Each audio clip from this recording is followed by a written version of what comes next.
ছাত্রদের থেকে দায়িত্ব নিয়ে বাংলাদেশ রাষ্ট্রকে সামনে এগিয়ে নিয়ে যাওয়ার বিভিন্ন পরিকল্পনা করছেন, এটা স্যার শিক্ষার্থীদের কাছে ব্যক্ত করেছেন এবং শিক্ষার্থীরা তাদের জায়গা থেকে অনেকেই প্রশ্ন করেছেন, অনেকে অভিমত ব্যক্ত করেছেন যে কিভাবে কোন কোন পর্যায়ে রাষ্ট্রের সংস্কার প্রয়োজন এবং শিক্ষা বা ক্যাম্পাসে সংস্কার প্রয়োজন।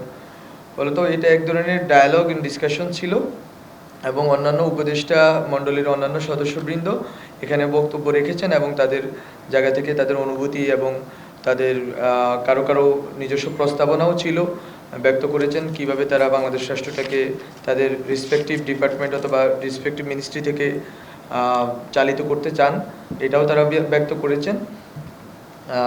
এছাড়া স্যার এখানে যারা উপস্থিত ছিলেন তাদের মতামতের ভিত্তিতে স্যার অনেকগুলো সরকারের বা রাষ্ট্রের অনেকগুলো পয়েন্ট অফ ভিউ স্যার বর্ণনা করেছেন। তো এটা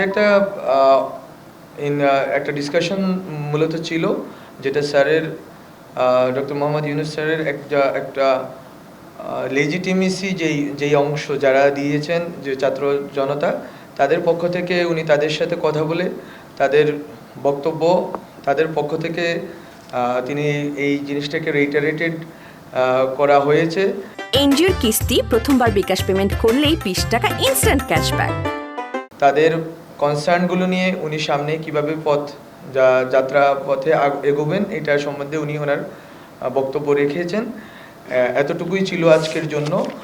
আর পরবর্তীতে আজকে অনেক ক্যাম্পাস থেকে ঢাকা শহরের এবং ঢাকা শহরের আশেপাশের অনেক ক্যাম্পাস থেকে ছাত্ররা এসেছেন, নিয়ারলি 150 জন ছাত্রছাত্রী এসেছেন এবং এখানে সমন্বয়ক শুধু নয়, অন্যান্য যারা সমন্বয়কের বাইরে অনেকে হয়তো রাজপথে অনেক ভূমিকা রেখেছিলেন, তাদেরকে আনা হয়েছিল এবং যারা এখানে এসেছিলেন তারা আসলে একটা অংশ।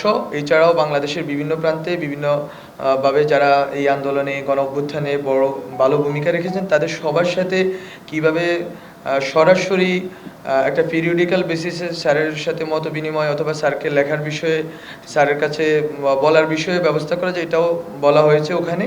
এটারও প্রস্তাবনা পরিকল্পনা আছে। এছাড়াও স্যার নিজেই বলেছেন যে অন্তত 1 মাসে অন্তত একবার হলেও যেন ছাত্ররা তার কাছে লিখে যে ওনার কাছে যে কিভাবে বাংলাদেশটা এগোচ্ছে এবং কোথায় কোথায় হয়তো স্যার নিজে বলেছেন যে কোথায় কোথায় হয়তো আমরা আমাদের পুরোটা দিতে পারতেছি না, আরও কাজ করার কোথায় সুযোগ আছে, এগুলো নিয়ে স্যার খোলাখুলি লেখার জন্য ছাত্রদের কাছে আহ্বান জানিয়েছিলেন।